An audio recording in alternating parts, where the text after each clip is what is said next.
आज की short analysis में हम डिस्कस करेंगे वाडीलाल इंडस्ट्रीज़ स्टॉक के ऊपर। दोस्तों ये स्टॉक अगर आप देखो तो मई 2024 से करेक्शन के अंदर चल रहा है।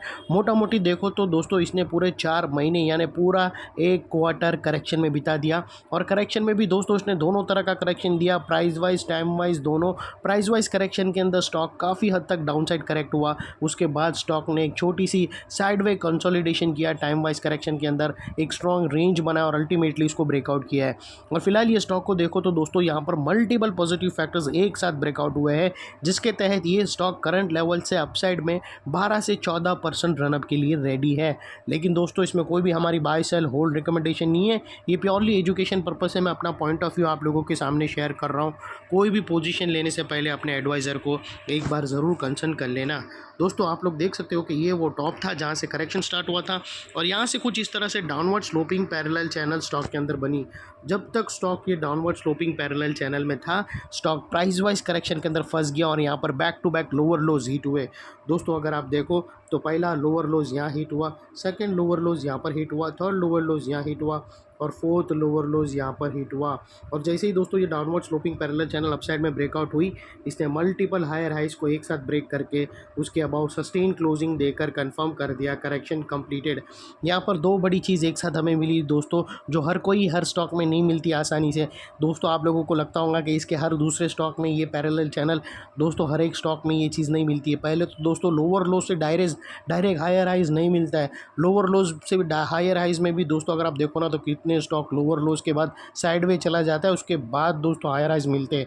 मैं वो स्टॉक दोस्तों आप लोग याद रखना, हर एक मैं 7 स्टॉक आप लोगों को डेली देता हूँ, हर एक स्टॉक के पीछे 1000 स्टॉक स्कैन होते हैं और उसके बाद आसानी से मिलते नहीं है ये स्टॉक। और सेकेंडली दोस्तों यहाँ पर पहले तो दोस्तों इसने डाउनवर्ड स्लोपिंग पैरेलल चैनल को अपसाइड में ब्रेक किया, जिसके वजह से जो स्ट्रेट डाउनसाइड फॉल आ रहा था प्राइस वाइज करेक्शन का, वो अल्टीमेटली रुक गया। और सेकेंडली इसके अंदर जो back to back lower lows hit हो रहे थे दोस्तों, वो स्टॉप होके उसके अगेंस्ट में first time higher highs register हुआ, जो हमें कंफर्म करता है कि स्टॉक के अंदर बॉटम लग गई है, करेक्शन कंप्लीटेड, ट्रेंड इसका चेंज हो चुका है, करेक्शन का ट्रेंड बाई साइड की तरफ शिफ्ट हो चुका है। अनलेस एंड अनटिल यहाँ पर कोई नया लोअर लोज ना मिले या फिर पुराने लोअर लोज के नीचे क्लोजिंग ना मिले, तब तक हम यही मानकर चलेंगे कि करेक्शन कंप्लीटेड, बॉटम लग चुकी है। और दोस्तों बात कर लेते हैं यहाँ पर डाइवर्शन का। तो दोस्तों अगर मैं आप लोगों को RSI या फिर MACD कुछ भी डालकर दिखाओ तो यहाँ पर हमें पॉजिटिव डाइवर्शन विटनेस होता है। दोस्तों अगर आप प्राइस एक्शन की जो लोअर लो स्विंग अगर आप देखो तो यहाँ पर डाउन साइड में टिल्ट हुए हैं फ्रेंड्स, और वही MACD के ऑसिलेशन अपसाइड में टिल्ट होकर यहाँ से हमें ब्रेकआउट मिला है, जो एक अपसाइड मोमेंटम पंप करेगा स्टॉक के अंदर। और सेकेंडली दोस्तों बात कर लेते हैं यहाँ पर चार्ट पैटर्न की। तो दोस्तों अगर मैं बताऊँ तो यहाँ पर हमें एक ज़बरदस्त चार्ट पैटर्न मिली है। दोस्तों अगर आप देखो तो यहाँ पर हमें एक ट्रायंगुलर चार्ट पैटर्न ब्रेकआउट होते हुए मिली है।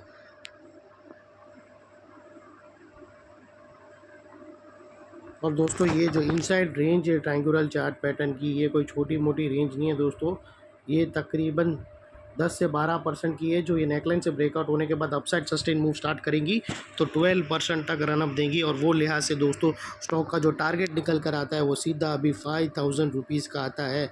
जल्दी ही तुमको 5000 का ये स्टॉक दिखता हुआ मिलेगा। और दोस्तों 5000 के ऊपर अगर वीकली क्लोजिंग मिलेंगी तो फिर इसका भी टारगेट रिवाइज्ड होगा और एक नए अपसाइड टारगेट की तरफ स्टॉक मूव करेगा। और दोस्तों यहाँ पर कुछ रेजिस्टेंस है जो ये स्टॉक फेस करेगा। यहाँ पर सबसे पहले एक गैप है, वो वहाँ पर सेलिंग बैठी है, उसको एब्जॉर्ब करना पड़ेगा। उसके बाद दोस्तों यहाँ पर अगर आप देखो तो दूसरे भी रेजिस्टेंस है, तो यहाँ पर कुछ रेजिस्टेंस है जो स्टॉक को फेस करना पड़ेगा और उसको ब्रीच करके उसके ऊपर निकलना बहुत ही अनिवार्य है, ज़रूरी है, इम्पोर्टेंट है। Just a moment. और दोस्तों यहाँ पर अगर आपको स्टॉप लॉस रखना हो तो मल्टीपल ऑप्शन अवेलेबल है। आप अपने एडवाइज़र को पूछकर फर्स्ट ब्रेकआउट कैंडल की लो के नीचे क्लोजिंग बेसिस पे रख सकते हो, या फिर दोस्तों ATR की हेल्प ले सकते हो, यहाँ पर भी आप रख सकते हो क्लोजिंग बेसिस पे, और या फिर ATR की भी हेल्प ले सकते हो अपने एडवाइज़र को पूछकर, या फिर नियरेस्ट लोअर स्विंग को भी रख सकते हो। और सेकेंडली दोस्तों नेकलाइन के पास का ये एरिया बहुत ही इंपॉर्टेंट एरिया है, क्योंकि अगर आप देखो तो यहाँ पर मल्टीपल पॉजिटिव फैक्टर्स एक्शन में आते हुए मिले। दोस्तों यही एरिया पे हमने downward sloping parallel channel upside में ब्रेकआउट होते हुए मिली, लोअर लोज हायर हाइज में शिफ्ट होते हुए मिले। यहाँ पर ही दोस्तों एमएससीडी के थ्रू क्लियर डाइवर्शन मिला और यहाँ पर ही दोस्तों ट्राइंगुलर चार्ट पैटर्न ब्रेकआउट हुई। तो दोस्तों वो लिहाज से जो एरिया अभी तक एक स्ट्रॉन्ग रेजिस्टेंस था वो अल्टीमेटली स्ट्रॉन्ग सपोर्ट बनकर खड़ा है। और इन केस दोस्तों स्टॉक टारगेट से पहले बीच में कहाँ पर भी सेलिंग प्रेशर फेस किया और वापस वो नेकलाइन को रीटेस्ट करने आया, तो दोस्तों रीटेस्ट के टाइम पे नेकलाइन का ये एरिया सामने आके एक स्ट्रॉन्ग सपोर्ट का काम करेगा और स्टॉक को इधर अपसाइड में पुश करेगा या साइडवे कंसोलिडेशन में। और इतने बड़े स्ट्रॉन्ग सपोर्ट के नीचे तुम्हारा स्टॉप लॉस रहना चाहिए जो आसानी से हीट ना हो। और बाय एनी चांस अगर क्लोजिंग बेसिस पे हीट हो जाता है तो दोस्तों नो इफ नो बट सीधा स्टॉप लॉस देकर ट्रेड को वाइंड अप कर देना चाहिए।